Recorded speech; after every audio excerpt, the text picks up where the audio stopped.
Hello दोस्तों, स्वागत है आप सबका अपने ही यूट्यूब चैनल लर्निंग कैफ़े में। ये video Lalit Narayan Mithila university part 2 के बीए, बीएससी, बीकॉम के सभी छात्र छात्राओं के लिए काफ़ी ज़्यादा इम्पोर्टेंट है।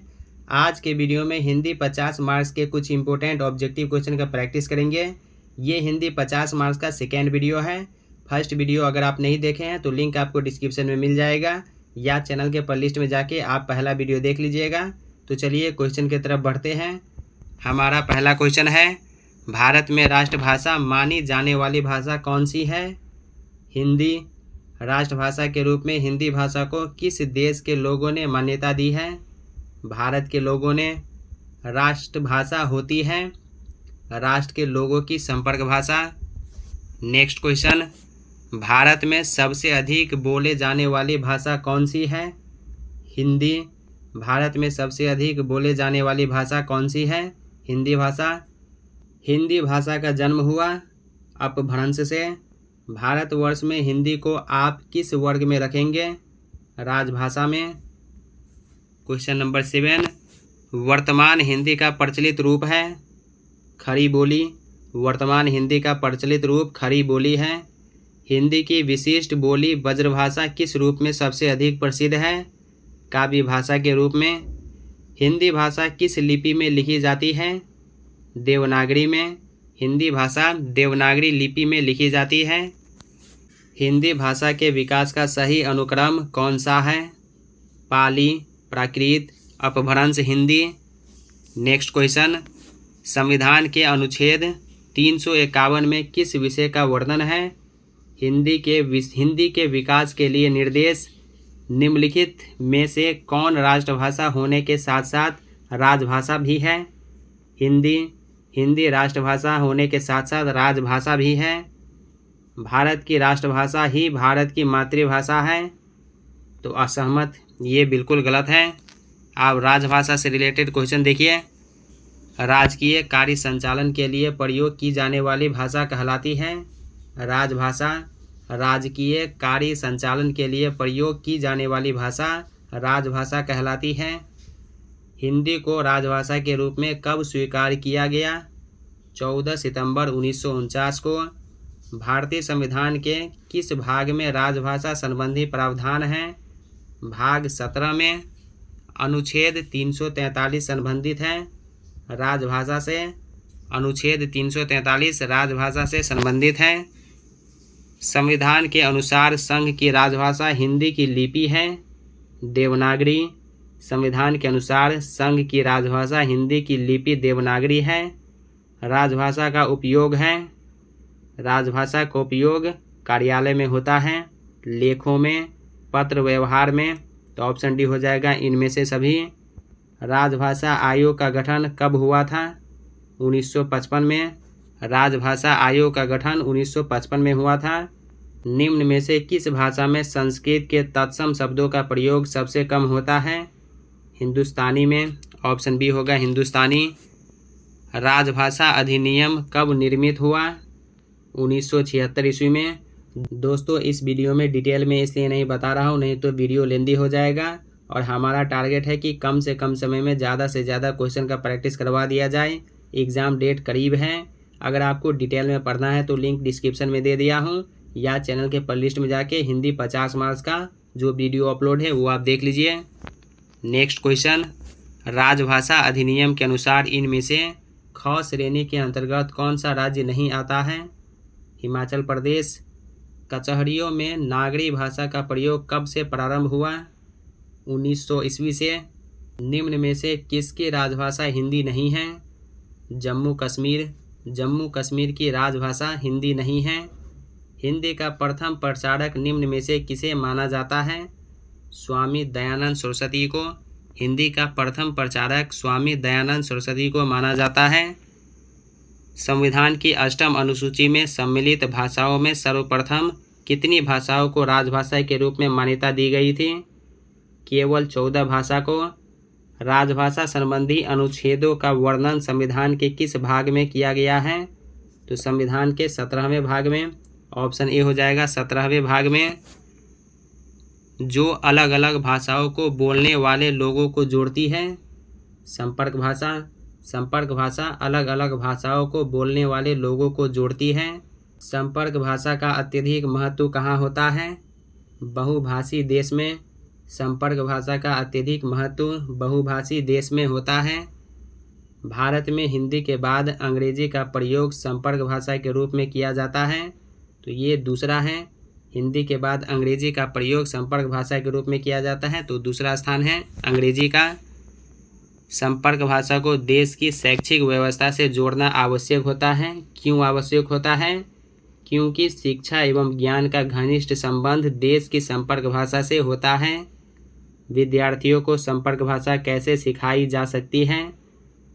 न्यूज़पेपर के माध्यम से, शिक्षा के माध्यम से भी, रेडियो के माध्यम से भी, तो ऑप्शन डी हो जाएगा इनमें से सभी। धार्मिक, सांस्कृतिक, शैक्षिक, व्यापारिक, शिल्प, राजनीतिक एवं आर्थिक जीवन के क्षेत्र में अधिकाधिक उपयोग होने वाली भाषा कौन सी है? संपर्क भाषा। अखिल भारतीय स्तर पर विभिन्न विचारों के संप्रेषण के लिए कौन से भाषा का प्रयोग किया जाता है? संपर्क भाषा का। संपर्क भाषा के रूप में भारत में अत्यधिक प्रचलित भाषा है हिंदी। संपर्क भाषा के रूप में भारत में अत्यधिक प्रचलित भाषा हिंदी है। किसी क्षेत्र का सामान्य व्यक्ति प्रचलित शैली में जो भाषा बोलता है वह कहलाता है जनभाषा। राष्ट्रीय एकता और अखंडता के लिए आपसी संबंध बनाए रखने और भावनात्मक रूप से जुड़े रहने के लिए भाषा उपयुक्त है संपर्क भाषा।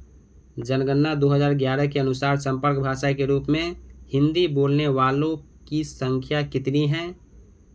43.63%। भारत की संपर्क भाषा है हिंदी। भारत की संपर्क भाषा हिंदी है। हिंदी के संपर्क भाषा बनने के कारण हैं। हिंदी के संपर्क भाषा बनने के कारण राजनीतिक कारण है, व्यापार भी है, सामाजिक और सांस्कृतिक है, तो ऑप्शन डी हो जाएगा इनमें सभी। इसके बाद मातृभाषा से रिलेटेड क्वेश्चन है।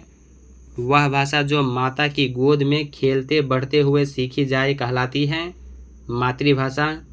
माता के समान प्रिय भाषा कहलाती है मातृभाषा। माता के समान प्रिय भाषा मातृभाषा कहलाती है। भारत की बहुसंख्यक जनता की मातृभाषा है हिंदी। मातृभाषा शब्द संबंधित है मातृभूमि से। मातृभाषा शब्द मातृभूमि से संबंधित है। बुनियादी स्तर पर मातृभाषा में शिक्षा देना बेहतर है। क्यों बेहतर है? क्योंकि प्राकृतिक वातावरण में बच्चों को सीखने में सहायता करेगा। शुद्ध मातृभाषा प्रयोग करने वाले छात्रों के साथ क्या व्यवहार करेंगे? ऐसे छात्रों को समय समय पर पारितोषिक देंगे। मातृभाषा के लिए आवश्यक है। मातृभाषा के लिए क्या आवश्यक है? तो मातृभाषा के लिए व्याकरण आवश्यक नहीं है, पुस्तक भी आवश्यक नहीं है, दोनों आवश्यक नहीं है, तो ऑप्शन डी हो जाएगा इनमें कोई नहीं। स्पीच हैबिट शब्द संबंधित है मातृभाषा से। स्पीच हैबिट शब्द मातृभाषा से संबंधित है। मातृभाषा का स्वरूप प्रायः नहीं होता, तो मानक।